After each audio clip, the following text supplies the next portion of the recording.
Welcome, friends, to the Business of Personal Brand Photography. My name is Paula Brennan, and I am your host. And I am so excited today to be welcoming a dear client, but also a beautiful human who I know is going to be able to share so much of a wealth of experience and knowledge about how we can create great images that are really going to serve our clients afterwards. Because I do believe that sometimes us as photographers, we can get a little bit stuck in the process and we can forget about what the final use is and how best to be able to create to help other people who have relationships in your client's world too, in order to bring their brand to life. So I'm so excited to welcome brand stylist and brand coach Delyse Wright today. Hi, Delyse. How are you doing? Hey, Paula, I'm really well. What a beautiful introduction. Thank you. Well, you know I love you. So just for a little bit of backstory, everybody, Delyse is actually a client of mine. We have been connecting pre-COVID, during COVID. She lives interstate from where I live, and it was a long journey for us to get to your photo shoot, wasn't it? It was, it really was, but it was so worth it. And I Yeah. loved the journey. And what I love too is that I think over the time that we were talking, your brand in itself had a lot of evolutions. And so I think, as I find with a lot of my clients, is the photo shoots often take place when they need to. So sometimes you can think that you want to do something, but when it actually happens, the time in between was there for a reason, right? 100%. Yeah. Yes. I have this journey with so many of my clients where it's a long game. Do you find that with your clients as well, when you're kind of like in the creation mode with your brand clients? Yeah, always. There's always a reason why there is either a big gap in time, or, you know, content's been delayed or something that, there's been a delay, and then you reflect back and you go, that's why.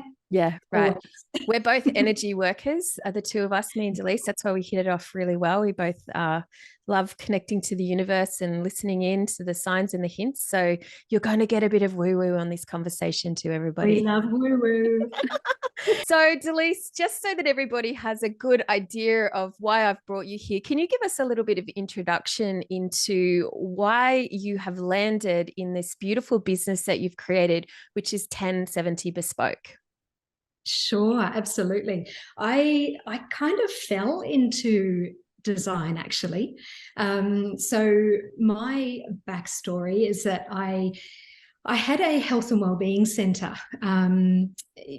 Years ago now. And it was beautiful in itself of how it came about, because it came about through a lot of manifesting and visualization and vision boards. So I found myself as the owner of a beautiful health and wellbeing center. And all of a sudden, I had all these hats to wear. I came out of a corporate role, and all of a sudden, I'm a retail manager. I'm a receptionist. I'm a marketer. All these different hats.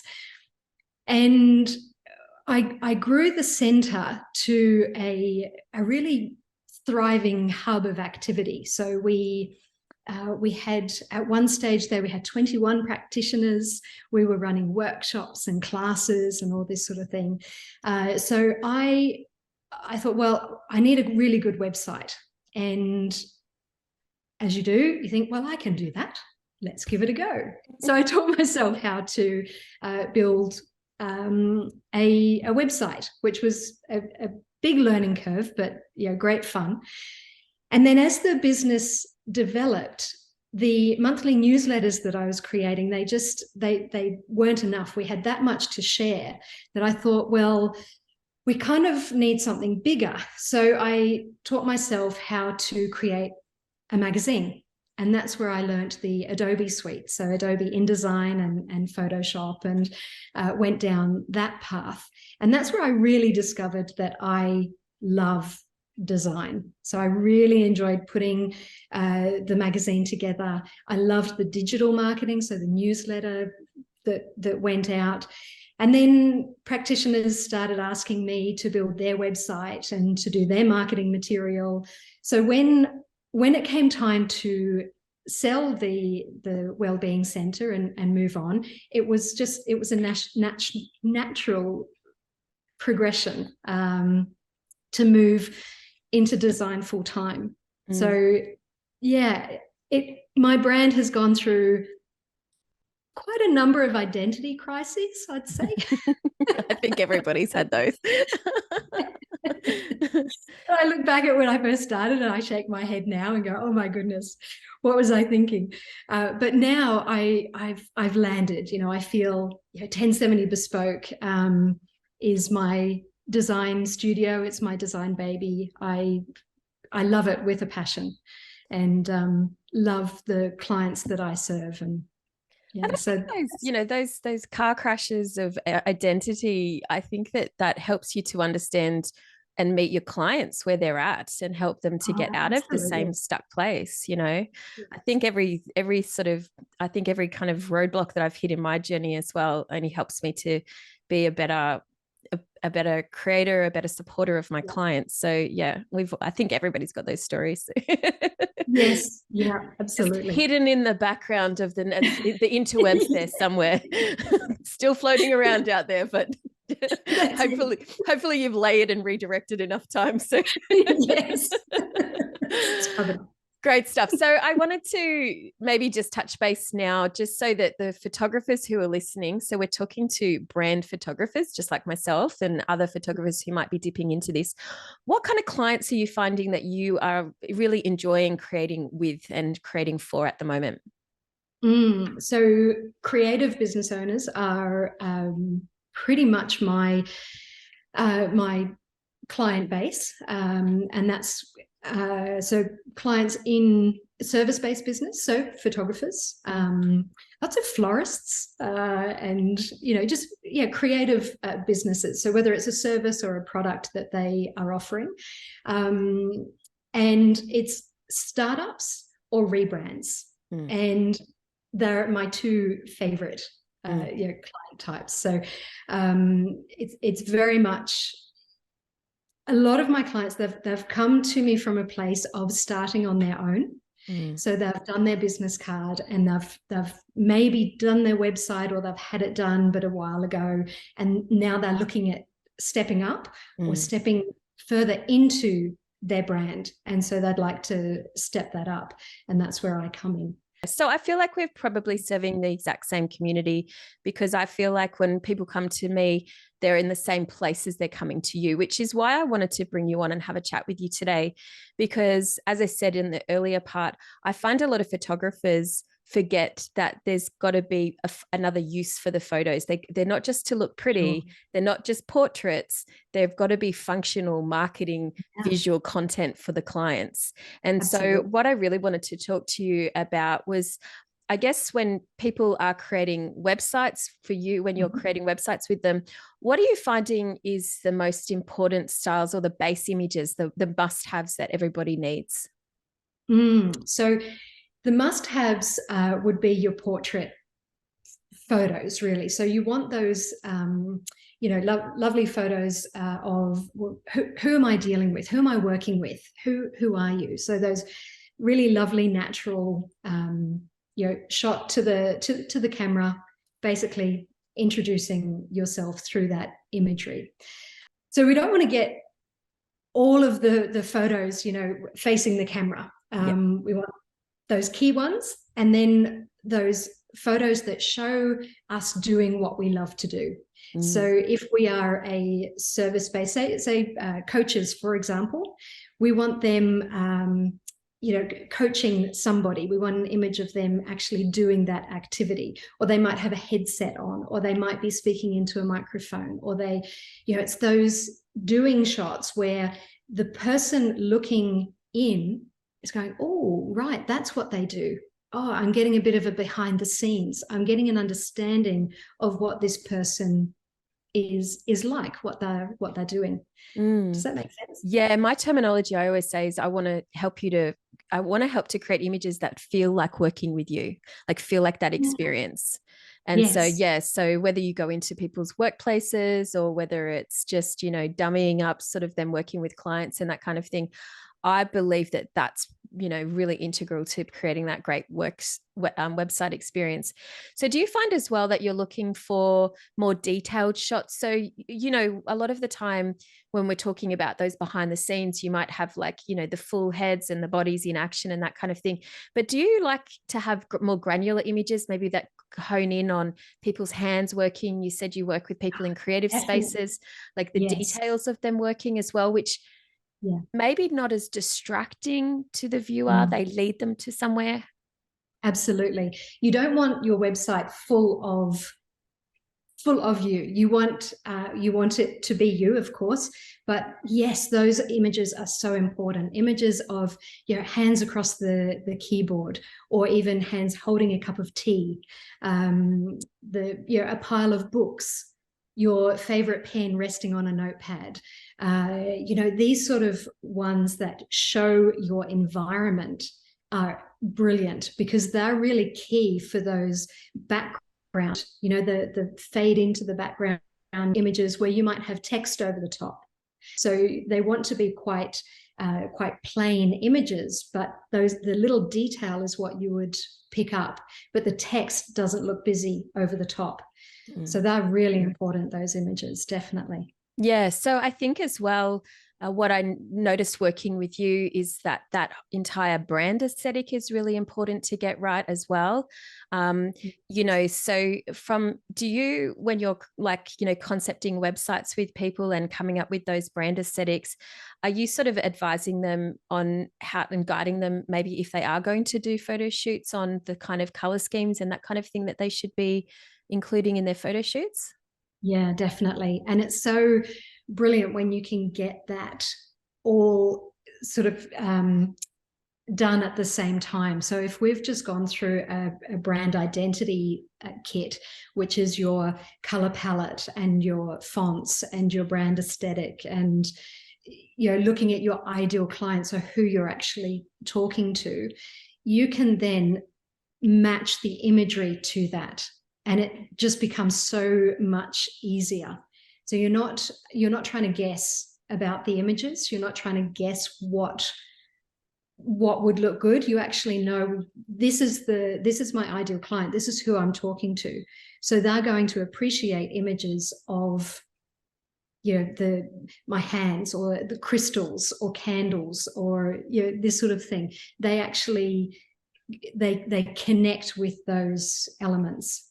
Yeah. And I think the great thing about those two is that then they can double up, obviously, across other materials. So, not just on websites, we're talking other purposes like your marketing materials or your social media feed and all of that kind of thing. So it's not a one and done cut type of thing when you spend a little bit of time exploring those more detailed shots with your clients. I find that, in the hands of someone like you that knows how to put them to good use and make them, bring it all together and bring different graphics and text and things over the top of it.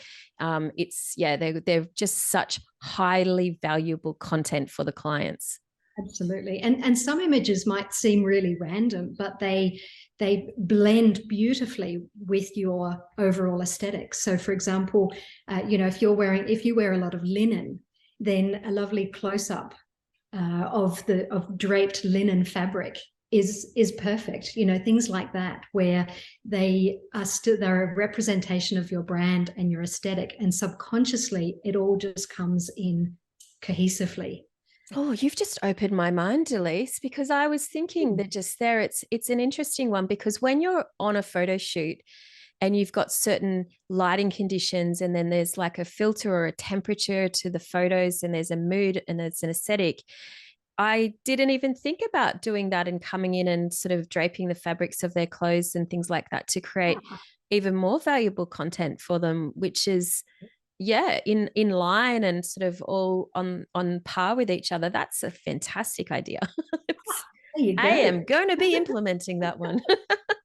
Even those shots are great for social media. If you've got testimonials and you just want a background shot, so nothing busy, it's just a textural shot that you can put text over the front of. And if it's your own, if you know that it's your own texture, it's your own fabric, yeah, it's so much more personal, and you're so much more proud of it as well, I think. Yeah. And I guess if you're going into people's houses as well, you can actually kind of, do like when they're getting ready or in changes and stuff, you can be going around their house and creating like that whole suite of just textural Oh, elements absolutely. from their own environment.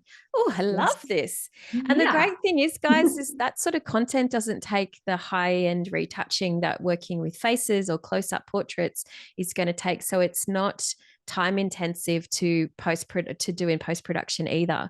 So yeah, while you're on the job, definitely don't miss the opportunity to do that.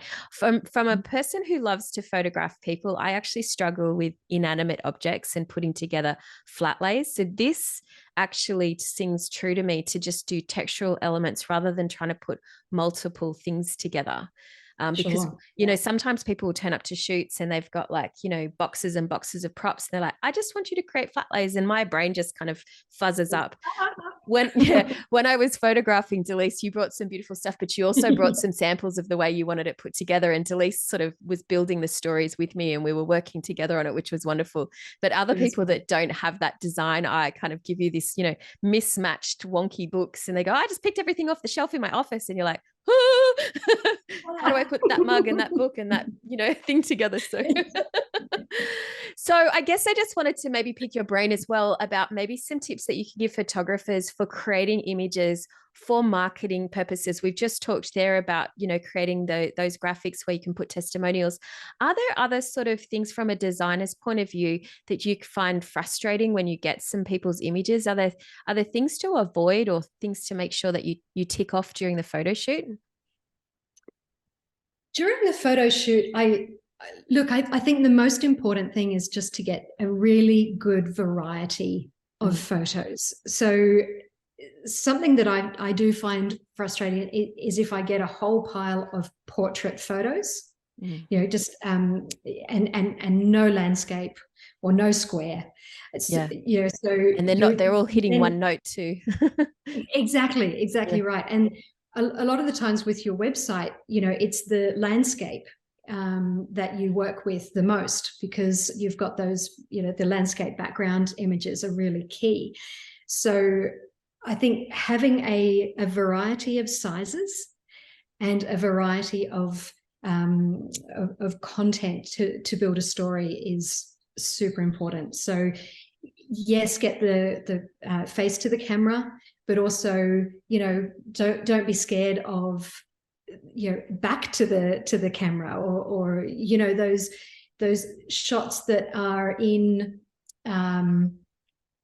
in motion, and those shots that we've spoken about, just a variety of textural shots, face shots, activity shots. Variety is the key. Great I'll stuff. sum it up. Yeah. And so because I think this is something that I find a lot of photographers struggle with, particularly who've probably come from portrait world and moving into the business or the personal branding, the corporate, whatever you want to call it, the commercial side of things, is that to literally train your brain to flip the camera sometimes is quite difficult, because we were sort of taught to crop in camera, and so then to sort of take into account and obviously for us in a technical way is like placing the subject matter on the rule of thirds helps the designers like you to have that negative space on the side of the photos, right? Absolutely, Yeah, yes. it allows So you to don't put be the scared text of over the white top of them. space. Sorry, say that again. Don't be scared of white space. I mean, we call it the white space area, and that's where text can live. So yes, negative space. It's a happy place. We like it. Designers like it.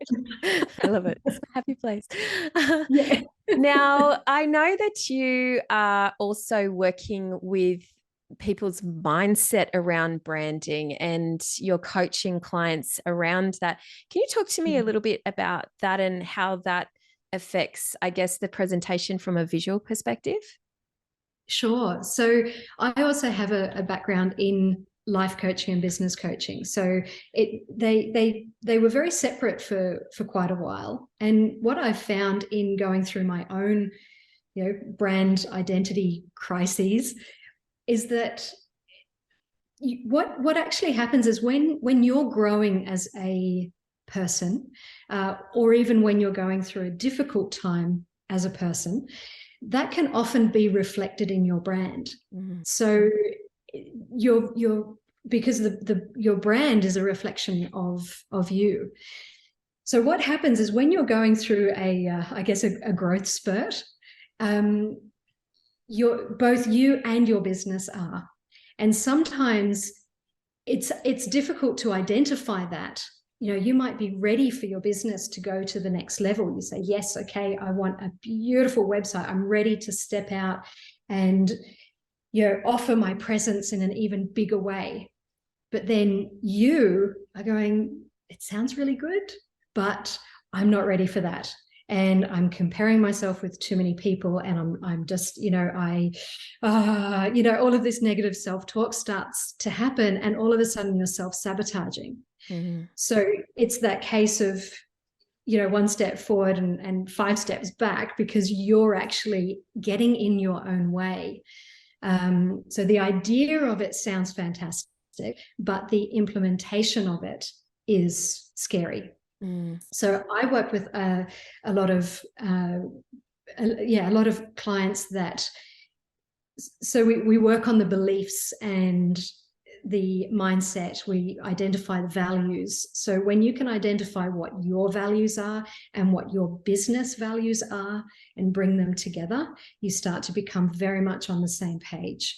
You then support that with beliefs, and you start to build a structure that you're walking the path with your business, if that makes sense. Yeah, and I love this because I've actually kind of got relationships with a few people who are in similar spaces. You and I have it as well, with people who are doing coaching on branding, on confidence, on health and wellness, any of these sorts of things. And the wonderful thing is that when their clients come to me, is that they've already done a lot of this work. So it obviously makes my job a lot easier, but also too, the language is the same and the person is in the right headspace. And yes. I have to say, cultivating relationships with businesses that are complementary to what you're doing at that exact time in what you're doing is just so important. I mean, I've sent my clients who've got these beautiful photos, but they've got an ordinary website. I've sent them to Delyse and gone, she'll take care of you now.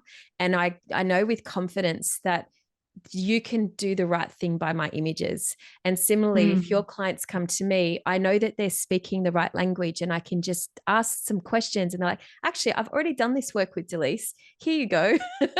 Yes. Yeah. And it's great because straight away then I'm in the right, I know what I'm creating. Do you know? Yeah. Yeah. And absolutely. do you find with when people come to you with, like you were saying, like with images and things like that, are you finding that you're still needing to go and look for stock images? Yes. So, so stock images, that's a big thing. And that's where, like I was saying before, those background images are so important when doing a branding photo shoot, so that we can keep them all personal.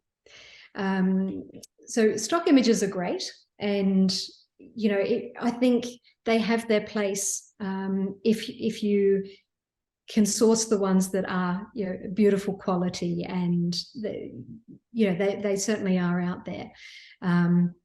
But to have a suite of images that are personal to the client is obviously so much more preferable. Yeah, so I think this is a really interesting discussion, and it's something when I'm going through a consultation with somebody, I'll always sort of be examining their website, and I'm looking at where I know there's stock images and asking the questions to see if we can recreate or curate those and remove those stock images from the website. It's not always possible. You're not always in the exact same environment, so you don't have the extra bodies that you might need to be able to recreate those. But I do think as much as you can, particularly if you're able to converse with the person who's doing the website design. Do you have that at all, where photographers or content creators, whether it be video or photographers, are liaising with you at the same time as you're going through the design process? I wish that was the case. I would love for that to be the case. Yeah. Definitely. I think it would make the whole end result so much more cohesive and personalized as well, really, really tailored. But it's not always, the timing is not always right, because there's a process that the client will go through, and it's almost like, right, it's like a checklist. Okay, I'll get my colors and my fonts, I'll get my photos done, and right then my website.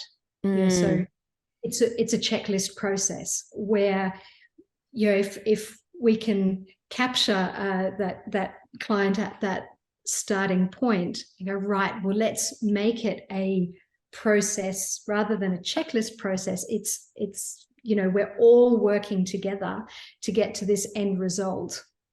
It would be an outstanding difference. And so I would say to anybody who's like, maybe hasn't got, an abundance of work happening at the moment, is maybe to reach out to the likes of Delyse in your local area and see if you can cultivate these relationships, because what a beautiful synergy for both of you. And I find I've got some relationships with businesses where, I say to some people, I'm like, I'm happy to white label, you can sell me as part of your package. I'll give you 10% off what I normally charge. You can absorb it, or you can pass the discount on to your client. But doing that, obviously there's less work involved from my point of view, from a, preparation sort of thing. I obviously don't have to go looking for the client, but also too, there's just that beautiful kind of relationship that can further develop and support each other as small businesses as well. Yeah, I was actually just going to say that. I think, imagine how that client would feel to know that all of a sudden she has got this team behind her that is holding her and guiding her on this journey to create this beautiful presence. What an amazing thing to offer. I think when we're in small business, when we're in our own businesses, it can be quite isolating.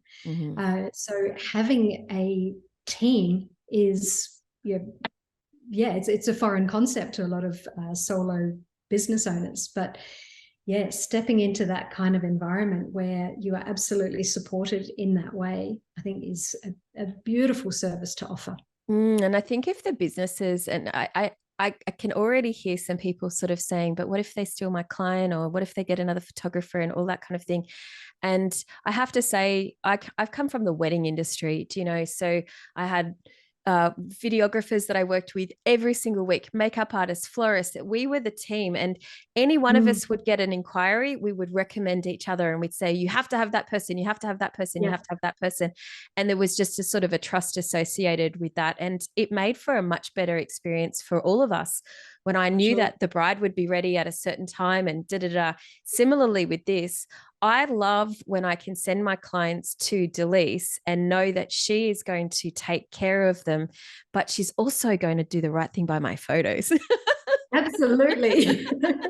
Because I can't tell you how many people want to put rotten filters or really tacky color schemes on top of your photos, and you just look at the person's social media feed afterwards and go, what have you done? Canva is a wonderful tool, but not in the hands of the general population. And we all know what this looks like, guys. And Instagram filters on top of your photographs. It's I think Canva can be it's a bit of a playground for some people where they just want to try everything, every effect. I'm going to put every effect onto this, and I'm just going to play with everything. Yeah. Like, no. I'm going to be honest with you. I'm probably one of those people. I can tell when something looks right, but I'm not sure how to fix it when it's wrong. And I do that. I layer in and I throw everything on the cake. It's like, no. Step back away, take stuff away.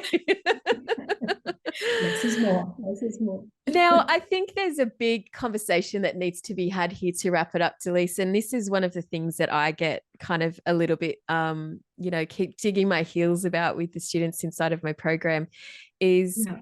is people not valuing photo content as a worthwhile investment when it comes to creating marketing assets.